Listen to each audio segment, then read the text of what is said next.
આજના આ ખાસ સત્રમાં આપણું સ્વાગત છે. આજે આપણે એક બહુ જ રસપ્રદ અને શૈક્ષણિક વિષય પર ઊંડાણપૂર્વક ચર્ચા કરવાના છીએ. આપણી પાસે ભારતના બંધારણના અનુચ્છેદ 1 થી 4 રજવાડાઓનું એકીકરણ અને રાજ્યોના પુનર્ગઠન અંગેના કેટલાક બહુ જ મહત્વના ઐતિહાસિક દસ્તાવેજો છે. અને આજની આ ચર્ચાનો આપણો મુખ્ય ઉદ્દેશ્ય એ છે કે કાનૂની આંટીઘૂંટીઓ વિના એકદમ સામાન્ય અને સરળ સમજૂતીથી આખી પ્રક્રિયા સમજવી, જેથી ખ્યાલ આવે કે ભારતનો જે નકશો આજે આપણે જોઈએ છીએ તે ખરેખર કઈ રીતે બન્યો. બરાબર છે.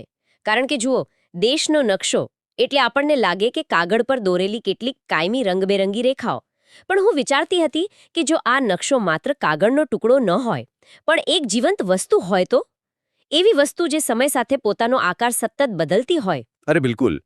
અને આ કોઈ કલ્પના નથી. કદાચ માનવામાં ન આવે પણ 1953માં 56 દિવસ સુધી ચાલેલા એક ઉપવાસે આખા દેશનો નકશો ફરીથી દોરવાની ફરજ પાડી દીધી હતી. ઓહો, 56 દિવસ? એટલે આ બધું કઈ રીતે શક્ય બન્યું? તો આ કોઈ જાદુ નહોતું. આ બધું શક્ય બન્યું ભારતના બંધારણના ભાગ 1માં છુપાયેલા એક ખાસ પાવરના કારણે. આ એક એવો કાનૂની માર્ગ છે જેણે આઝાદી વખતે પેલા 562 વિખેરાયેલા ટુકડાઓને એક કર્યા અને પછી જરૂરિયાત મુજબ અંદરની દિવાલોને તોડીને ફરીથી બનાવવાની સત્તા કેન્દ્રને આપી. તો સીધી જ બંધારણની એ જોગવાઈઓ પર આવીએ. બંધારણના અનુચ્છેદ 1માં બહુ જ સ્પષ્ટતાથી કહેવાયું છે કે ઇન્ડિયા અર્થાત ભારત રાજ્યોનો સંઘ રહેશે. આને સમજવા માટે જો આપણે ભારતને એક મોટું ઘર માની લઈએ ને તો ઘરનું ઉદાહરણ અહીં એકદમ બંધબેસતું છે. બરાબર ને? એટલે જો ભારત એક મોટું ઘર હોય તો અનુચ્છેદ 2 એ પડોશની કોઈ ખાલી જમીન ખરીદીને ઘરમાં જોડવા જેવું છે. એટલે કે બહારના નવા પ્રદેશોનો દેશમાં ઉમેરો કરવો. અને અનુચ્છેદ 3 એટલે ઘરની અંદરની દિવાલો તોડીને રૂમ નાના મોટા કરવા, હાલના રાજ્યોની સીમાઓ કે નામ બદલવા. એકદમ સચોટ ઉદાહરણ આપ્યું છે. પણ જુઓ, આ વ્યવસ્થાને બરાબર સમજવા માટે આ ઉદાહરણમાં એક નાનો ફેરફાર કરવો પડશે. આ ઘરની જે અંદરની દિવાલો છે ને, તે પાક્કી ઈંટોની બનેલી નથી પણ ભીની માટીની બનેલી છે. અચ્છા, ભીની માટીની. એટલે કે તેને સરળતાથી બદલી શકાય છે. બિલકુલ. જો આપણે અમેરિકા અને ભારતની સરખામણી કરીએ ને તો વાત એકદમ ક્લિયર થઈ જશે. અમેરિકાનું માળખું પાક્કી ઈંટોના ઘર જેવું છે. ત્યાં કેન્દ્ર સરકાર રાજ્યોની મંજૂરી વિના તેમની સીમાઓ બદલી શકતી નથી. અમેરિકા એ અવિભાજ્ય રાજ્યોનો અવિભાજ્ય સંઘ છે. એટલે ત્યાં રાજ્યોનું અસ્તિત્વ કાયમી છે. જ્યારે મેં વાંચ્યું છે કે ભારતમાં પરિસ્થિતિ સાવ અલગ છે. કેન્દ્ર સરકાર ધારે તો કોઈ પણ રાજ્યનું નામ બદલી શકે છે, સીમા બદલી શકે છે કે પછી 2 રાજ્યોને ભેગા પણ કરી શકે છે. હા, અને આ માટે પ્રક્રિયા પ્રમાણે રાજ્યની વિધાનસભાનો અભિપ્રાય માંગવામાં આવે છે. પણ અહીં એક બહુ મોટો ટ્વિસ્ટ છે. કેન્દ્રની સંસદ તે વિધાનસભાનો અભિપ્રાય માનવા માટે જરાય બંધાયેલી નથી. અરે વાહ! એટલે કે રાજ્ય વિરોધ કરે તો પણ સંસદ પોતાની રીતે નકશો બદલી જ શકે. સાચી વાત છે. વિધાનસભા ના પાડે તો પણ કેન્દ્ર પોતાની મરજીથી ફેરફાર કરી શકે. એટલે જ નિષ્ણાતો ભારતને વિભાજિત રાજ્યોનો અવિભાજ્ય સંઘ કહે છે. અંગ્રેજીમાં કહીએ તો ઇનડિસ્ટ્રક્ટેબલ યુનિયન ઓફ ડિસ્ટ્રક્ટેબલ સ્ટેટ્સ. રાજ્યોના ટુકડા થઈ શકે પણ દેશના ટુકડા ન થઈ શકે. આ તો બહુ જ શક્તિશાળી અધિકાર કહેવાય. અને અનુચ્છેદ 4 પ્રમાણે તો આના માટે કોઈ મોટા બંધારણીય સુધારાની પણ જરૂર નથી પડતી, બરાબર ને? માત્ર સામાન્ય બહુમતીથી જ સંસદ આ કરી શકે. બિલકુલ. 2/3 બહુમતીની પણ જરૂર નહીં. અને આટલી વિશાળ સત્તા કેન્દ્રને આપવા પાછળ એક ઐતિહાસિક ડર હતો. 1947માં જ્યારે અંગ્રેજો ગયા ત્યારે ભારત સળંગ દેશ ન હતો. એ 562 દેશી રજવાડાઓમાં વહેંચાયેલું એક પઝલ હતું. હા, 562 ટુકડા. સરદાર વલ્લભભાઈ પટેલ અને વીપી મેનનની મહેનતથી 559 રજવાડાઓ તો આસાનીથી જોડાઈ ગયા. પણ દસ્તાવેજો કહે છે કે 3 રજવાડાઓએ મોટી સમસ્યા ઊભી કરી હતી. હૈદરાબાદ, જૂનાગઢ અને જમ્મુ કાશ્મીર. આ ત્રણેયની વાત કંઈક અલગ જ હતી. સાચી વાત. સૌથી પહેલા હૈદરાબાદની જ વાત કરીએ. તે ભારતની બિલકુલ મધ્યમાં હતું. હવે વિચારો, દેશની વચ્ચોવચ્ચ એક અલગ સ્વતંત્ર દેશ ઊભો થાય તો આંતરિક સુરક્ષાનું શું? નિઝામ માનવા તૈયાર ન હતા. એટલે છેવટે ભારત સરકારે પોલીસ પગલાં લેવા પડ્યા. જેને ઇતિહાસમાં ઓપરેશન પોલો કહેવાય છે. અને મેં નોંધ્યું છે કે આને જાણી જોઈને યુદ્ધ નહોતું કહેવાયું, બરાબર ને? આંતરરાષ્ટ્રીય કાયદાઓ અને સંયુક્ત રાષ્ટ્રની દખલગીરી ટાળવા માટે તેને પોલીસ એક્શન નામ અપાયું હતું. એકદમ સાચું પકડ્યું તમે. અને જૂનાગઢનો કિસ્સો આનાથી સાવ અલગ હતો. ત્યાંના નવાબ મુસ્લિમ હતા. અને પાકિસ્તાન સાથે જોડાવા માંગતા હતા. પણ 80%થી વધુ પ્રજા હિન્દુ હતી અને ભારત સાથે આવવા માંગતી હતી. અને ભૌગોલિક રીતે જૂનાગઢની સરહદ સીધી પાકિસ્તાન સાથે જોડાયેલી ન હતી, એટલે ત્યાં લશ્કરી બળ વાપરવા કરતાં આપણે લોકશાહી માર્ગ લીધો, ખરું? જનમત સંગ્રહ એટલે કે રેફરેન્ડમ કરાવ્યો. હા, અને લોકોએ પ્રચંડ બહુમતીથી ભારત પર કળશ ઠૂળ્યો. હવે આ બંને કરતાં સૌથી જટિલ પ્રશ્ન હતો જમ્મુ કાશ્મીરનો.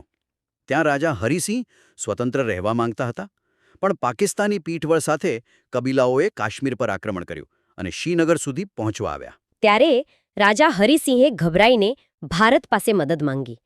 પણ આપણે સીધી સેના નહોતી મોકલી શકીએ એમ, કારણ કે કાયદેસર રીતે કાશ્મીર ત્યારે આપણો હિસ્સો નહોતો. બરાબર. લોર્ડ માઉન્ટબેટનને પણ એ જ સલાહ આપી હતી. એટલે જ અત્યંત કટોકટીમાં રાજા પાસે ઇન્સ્ટ્રુમેન્ટ ઓફ એક્સેશન એટલે કે વિલયપત્ર પર સહી કરાવવામાં આવી. એ સહી થઈ પછી જ આપણી સેના ત્યાં ગઈ અને આક્રમણખોરોને પાછા ધકેલ્યા. મતલબ કે આ ત્રણ રજવાડાઓને જોડવા માટે અલગ અલગ રસ્તાઓ લેવા પડ્યા. હવે દેશ તો એક થઈ ગયો, પણ આંતરિક વહીવટ માટે રાજ્યોની હદ કઈ રીતે નક્કી કરવી? શરૂઆતમાં તો ક ખ ગ ઘ એવી સિસ્ટમ હતી, પણ પછી ભાષાના આધારે અલગ રાજ્યોની માંગ ઉઠી. હા, અને આ માંગ એટલી સહેલી નહોતી. 1948માં ધારાયોગ બન્યું અને પછી જવાહરલાલ નહેરુ, સરદાર પટેલ અને પટ્ટાભી સીતારમૈયાની જેવીપી સમિતિ બની. પણ આ બંનેએ ભાષાના આધારે રાજ્યો બનાવવાની સાફ ના પાડી દીધી. પણ શા માટે? લોકો પોતાની ભાષા પ્રમાણે રાજ્ય માંગતા હતા, તો એમાં ખોટું શું હતું? જો, કારણ કે દેશ હજી હમણાં જ ધર્મના આધારે થયેલા અત્યંત લોહિયાળ વિભાજનમાંથી બહાર આવ્યો હતો. નેતાઓને બહુ મોટો ડર હતો કે ધર્મના નામે દેશ તૂટ્યો, હવે ભાષાના નામે ફરીથી તૂટી જશે તો. એટલે એમણે કહ્યું કે વહીવટી સરળતા જ આધાર હોવો જોઈએ, ભાષા નહીં. હા, એ ડર વ્યાજબી હતો, પણ સામાન્ય લોકોની લાગણીઓ અલગ હતી. ભાષા એ માત્ર બોલવાનું માધ્યમ નથી, તે સંસ્કૃતિ સાથે જોડાયેલી છે. અને અહીંથી જ વાર્તામાં મોટો વળાંક આવે છે. 1952માં પોટ્ટી શ્રીરામુલુ નામના નેતા અલગ આંધ્ર રાજ્યની માંગ સાથે ઉપવાસ પર બેસી ગયા. હા, અને આ કોઈ સામાન્ય ઉપવાસ નહોતા. પૂરા 56 દિવસનો ઉપવાસ. જેમ દિવસો ગયા તેમ તણાવ વધતો ગયો અને 56મા દિવસે તેમનું અવસાન થયું. આ ખરેખર બહુ જ દુઃખદ અને કટોકટીભરી ઘટના હતી. અને તેના પછી જે આંદોલનો અને હિંસા થઈ, તેણે આખા વહીવટી તંત્રને હલાવી દીધું. નહેરુજી, જેઓ પહેલા ભાષાકીય રાજ્યોની વિરુદ્ધ હતા, તેમણે પણ પરિસ્થિતિની ગંભીરતા સમજીને ઝૂકવું પડ્યું. છેવટે 1953માં આંધ્રપ્રદેશ બન્યું, ભાષાના આધારે બનેલું પહેલું રાજ્ય. સાવ સાચી વાત. હવે એકવાર આંધ્રપ્રદેશ બની ગયું એટલે આખા દેશમાં માંગ ઉઠવા લાગી. ગુજરાતી, મરાઠી, કન્નડ બધાને પોતાનું રાજ્ય જોઈતું હતું. આ દબાણને પહોંચી વળવા 1953માં ફઝલ અલી આયોગની રચના કરવામાં આવી. આ આયોગનો રિપોર્ટ મેં સોર્સ મટીરિયલમાં વાંચ્યો છે. બહુ જ રસપ્રદ છે. તેમણે ભાષાને આધાર તરીકે સ્વીકારી લીધી, પણ એક ભાષા એક રાજ્યના સિદ્ધાંતને નકારી કાઢ્યો. બિલકુલ. ફઝલ અલી આયોગે બહુ સ્પષ્ટ કર્યું કે ભાષા આધાર ચોક્કસ હોઈ શકે, પણ દેશની સુરક્ષા, એકતા અને વહીવટી સરળતા એ સૌથી ઉપર રહેશે. તેમણે આ ભાષાકીય માંગને દબાવવાને બદલે તેને એક પ્રેશર વાલ્વ તરીકે વાપરી.